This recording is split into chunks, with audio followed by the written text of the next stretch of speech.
la Revolución Francesa, que empieza con la toma de la Bastilla.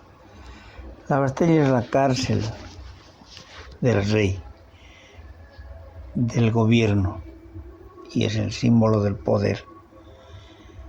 Cuando el pueblo se levanta, toman la Bastilla. Y el rey queda medio preso, porque tampoco lo estaba preso, pero ya no gobernaba. No, entonces, cuando eso pasa, en el resto de Europa hay gran alarma porque todo el territorio europeo eran diversos imperios, familias que reinaban con el apoyo de Dios y de la Iglesia. Entonces era muy difícil. Además eran parientes todos la mayoría de los reinos. Bueno, como se levantaron, empezaron a hacer reformas violentamente, todos los revolucionarios. 3 años de reformas intensas. Son reformas que han cambiado el mundo hasta hoy. Vamos a ver cómo funcionó esto. Todos los derechos feudales, todas las propiedades de la clase noble y de la Iglesia se abolen. Abolición total. Pasa a poder del Estado. Se declara los derechos del hombre y del ciudadano, que dio pie a los derechos humanos.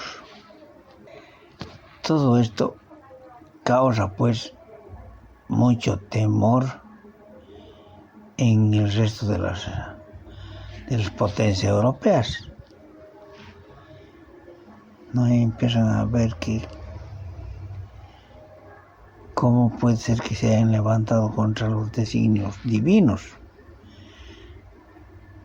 Y peor cuando lo agarran y lo toma, está preso el rey, trata de escapar, lo vuelven a agarrar y finalmente lo ejecutan en la guillotina.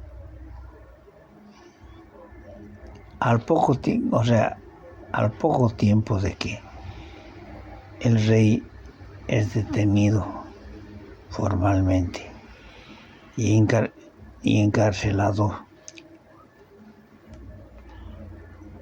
y todas las otras potencias empiezan a armar. Había que sentar la mano a estos desgraciados que se habían ido contra los designios de Dios, porque Dios es el que puso al rey ahí, en general a los reyes, ¿no? Entonces eran designios del diablo, parecía lo que estos querían decir, ¿no? Entonces había que sentarse la mano, como decía. Organizaron sus ejércitos de modo que se empezaba una gran serie de batallas y era para defenderse. Agarraban el 21 de enero de 1793, poco después de la ejecución en febrero, una gran coalición de fuerzas. En esa fuerza estaban parte del ejército francés que todavía lo apoyaban al rey. habían barcos de Inglaterra, de España, de Nápoles, Piamonte. Nápoles y Piamonte eran ciudades independientes con sus ejércitos, todo, porque todavía no se había unificado Italia. Y como 40 barcos. Y 8,000 hombres. Manda una fuerza a interceptarlos el gobierno revolucionario, que no solamente tenía enemigos externos, sino también internos, ¿no? A pesar de, justamente por eso se puso la guillotina a funcionar. Todos los enemigos eran parados y condenados a muerte violentamente. Y en medio de todo eso había corrupción. Era problemática la situación en Tolón, donde había pasado este levantamiento en el puerto de Tolón. En las fuerzas francesas había un teniente de artillería que se hizo cargo de comandar la defensa del puerto, ¿no? Y tratar de sacarlos a los aliados contra la revolución. Ese teniente era Napoleón. Esa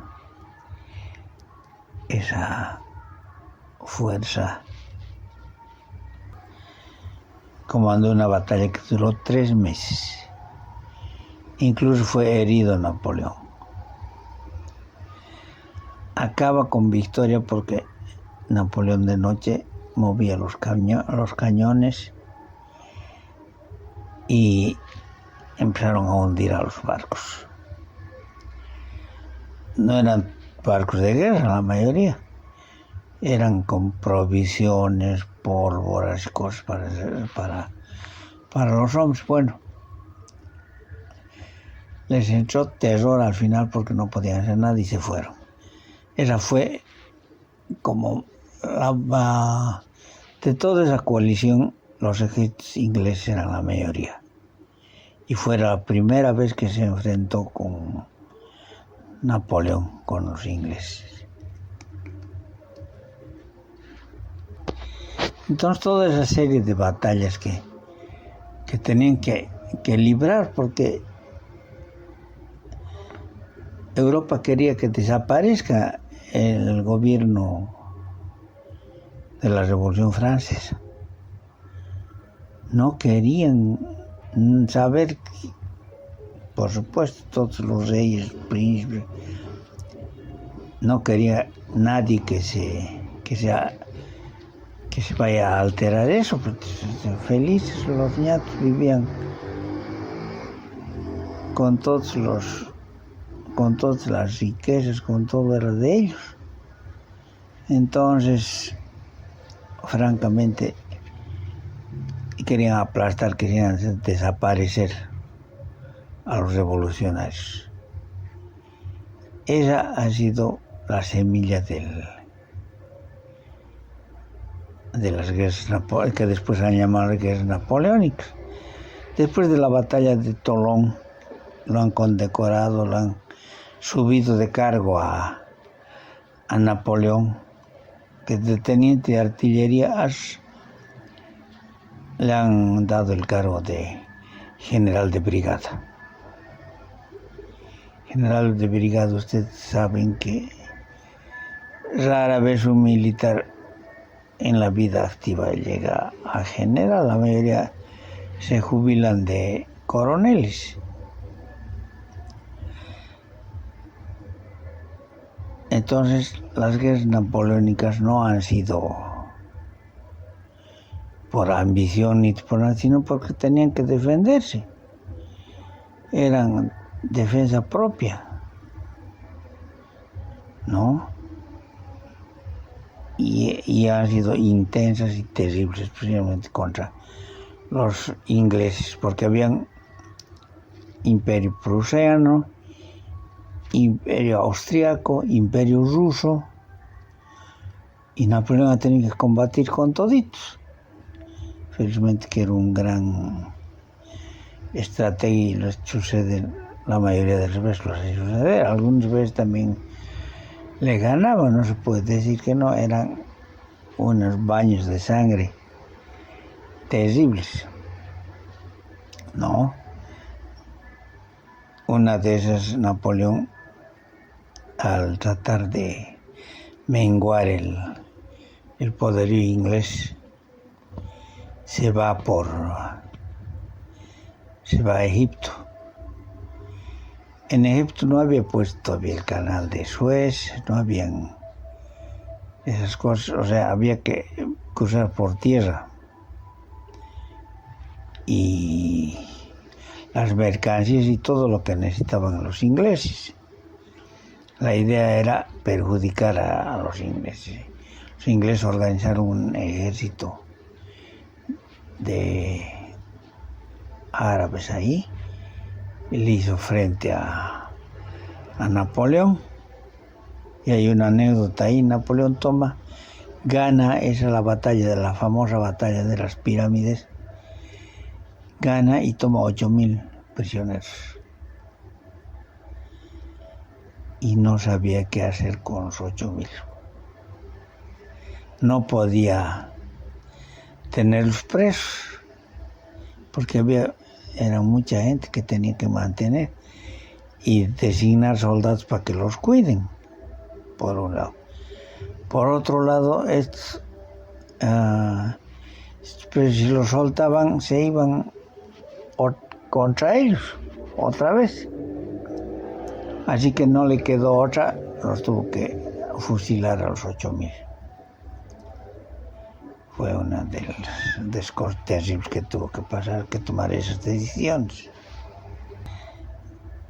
En cada una de estas batallas, en el Arco del Triunfo hay como 80 batallas marcadas. Ha habido anécdotas, historias, de todo. Por ejemplo, mientras se desarrollaba la batalla de las pirámides y esas cosas, los ingleses van y atacan la flota de Napoleón y derrotan, casi destruyen la flota de Napoleón.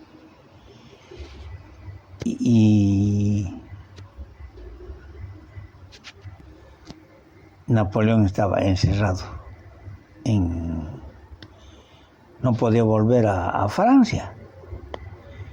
Todos sus barcos, la mayoría de los barcos estaban destruidos. Bueno, haz idea una aventura como de películas, escapan de noche y la plana mayor y llega a París. En París un caos total. Entonces, lejos de amilanarse por las cosas que le han pasado, porque ha tenido victorias, ha tenido derrotas, pero también ha tenido un gran éxito científico porque ha llevado mucha gente y han traído la piedra de Rosetta. Pueden preguntar en la inteligencia artificial qué es, ¿no? De Egipto. Bueno,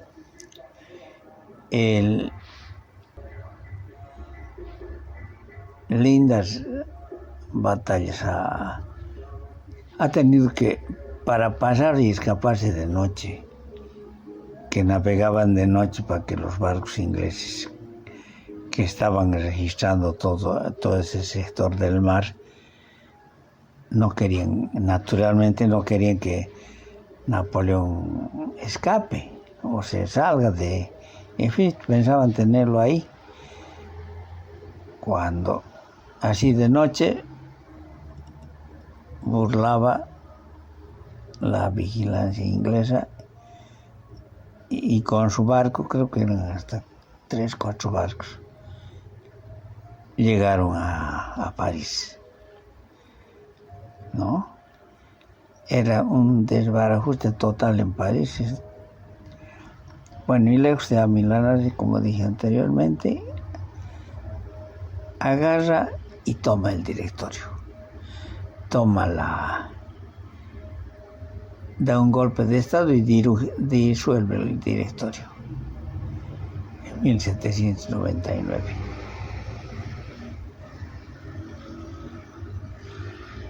Y se suscitan un montón de batallas, porque atacaba a Austria, atacaba a Prusia. A todito había que sentar la mano poco a poco, ¿no? Hacían grandes coaliciones, pero ni aún así podían ganarlo. Y lo peor era de que le decían, y todos con sus prensas lo criticaban, pues este engendro del diablo que se ha ido contra los designios de Dios, como puede ser que una chusma lo sostiene. A propósito de eso, en una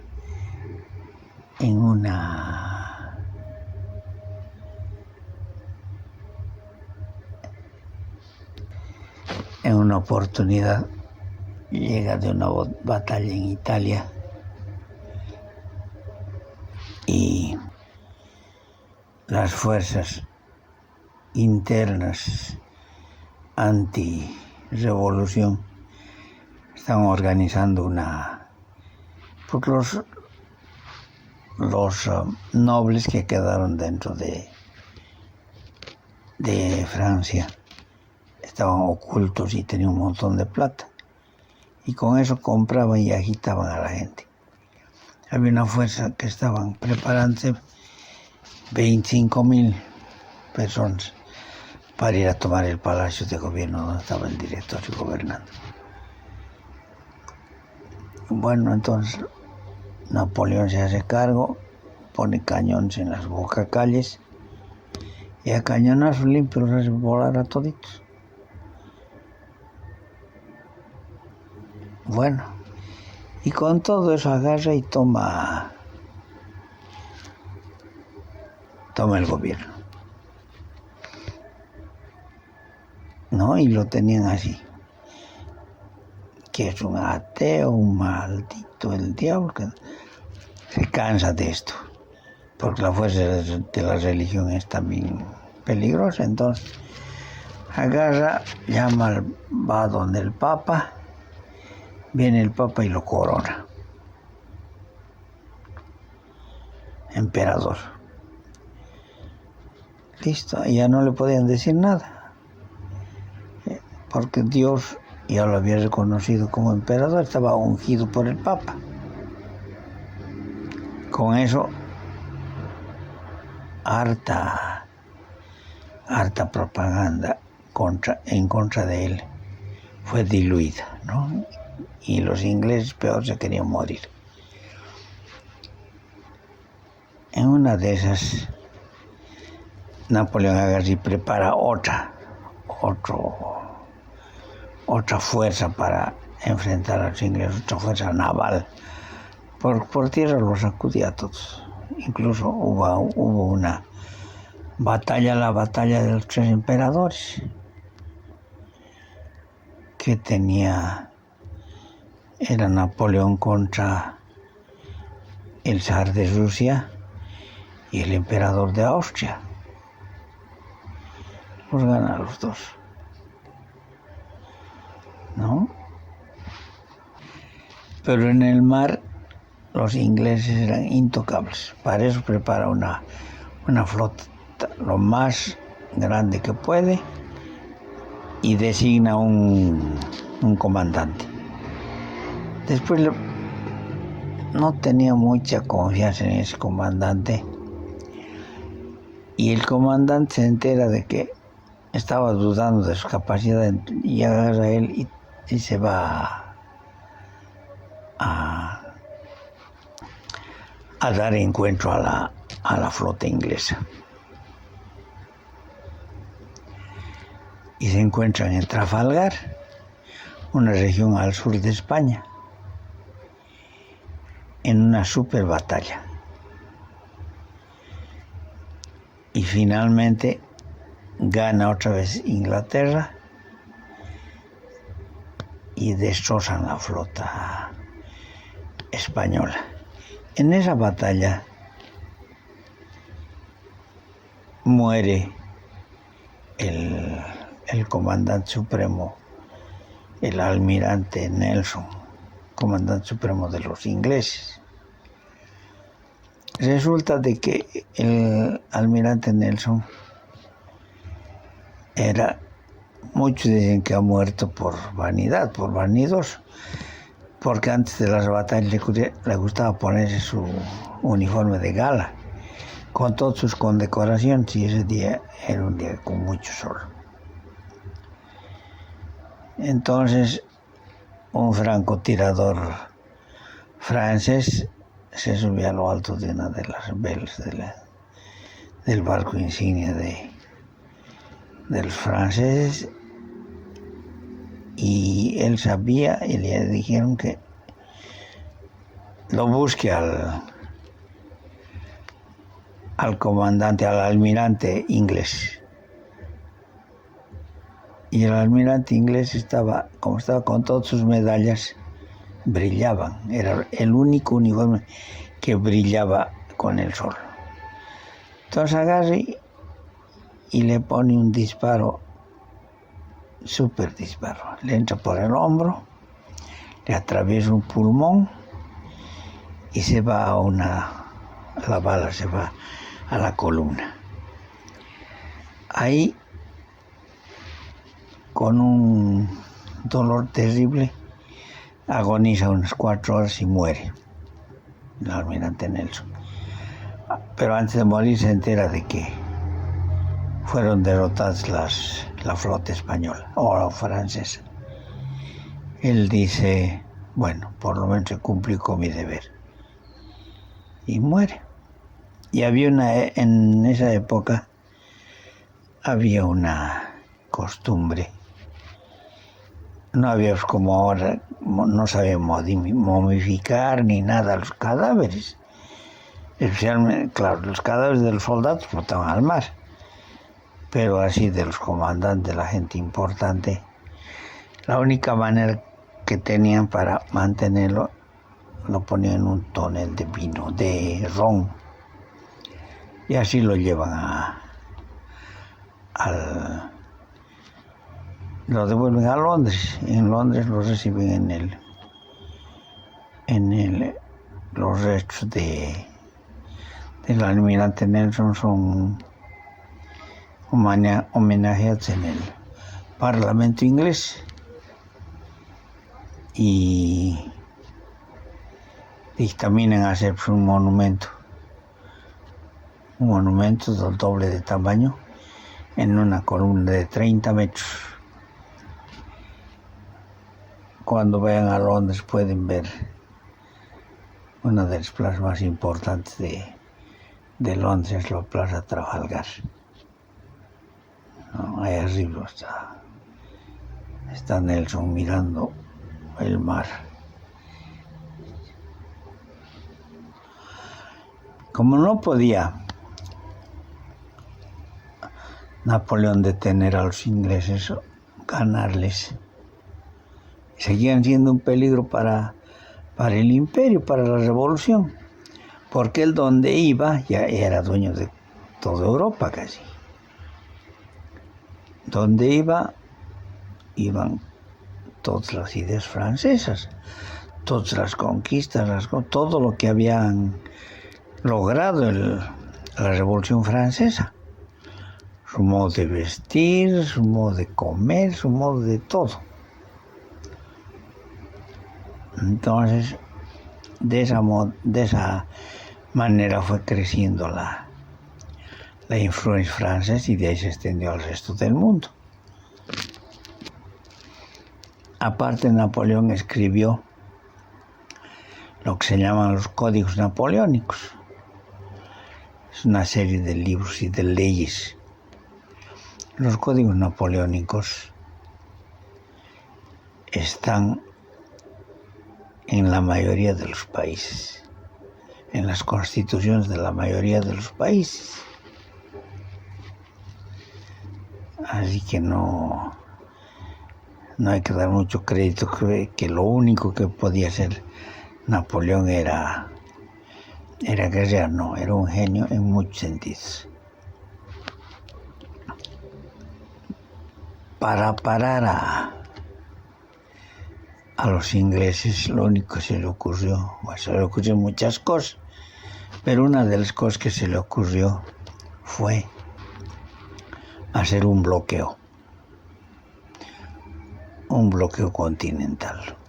O sea, nadie comercia con Inglaterra. Como él era dueño de Europa, podía tener ese poder. Y descubre que de oculto habían estado comerciando los portugueses. Pucha. Agarra, pone un ejército y dice, hacen un tratado con España para pasar a través de España, pues si no había forma. El mar estaba controlado por los ingleses y era por tierra la cosa. Entonces van a Portugal. El rey de Portugal se entera, la corte portuguesa se entera de que se vienen los franceses. Naturalmente no tenían fuerza ni poder para detenerlos ni para enfrentarlos. Entonces los ingleses acuden a ayudarlos a los portugueses, forman una flota con alrededor de 35, 40 barcos. Ahí se va el rey, la corte, una parte del ejército, joyas, todo, y se embarcan al Brasil. Cuando llegan a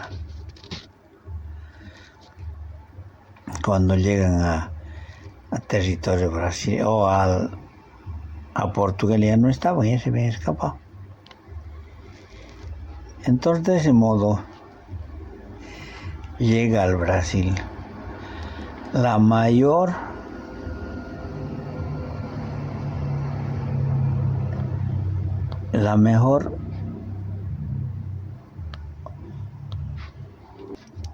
vamos a decir así, la mejor representación de Europa.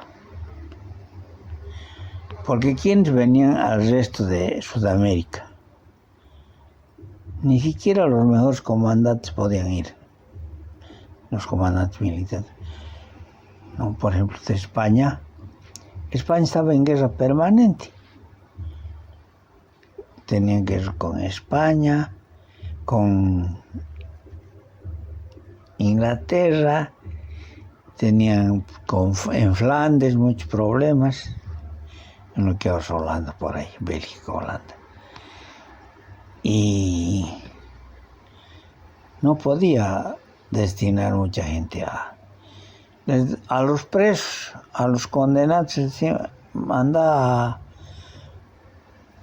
a las colonias ahí, aparte de que puedes hacer plata, va a estar libre, no preso como aquí. Y muchos se iban. O sea que esa es la semilla de la gente que fue al resto de América, principalmente en las colonias españolas. Mientras que llegaron a Portugal, al Brasil, las cortes portuguesas lo mejor de la realeza europea. La nobleza europea no solamente eran bien alimentados, bien educados, bien preparados, educados para gobernar, muy instruidos.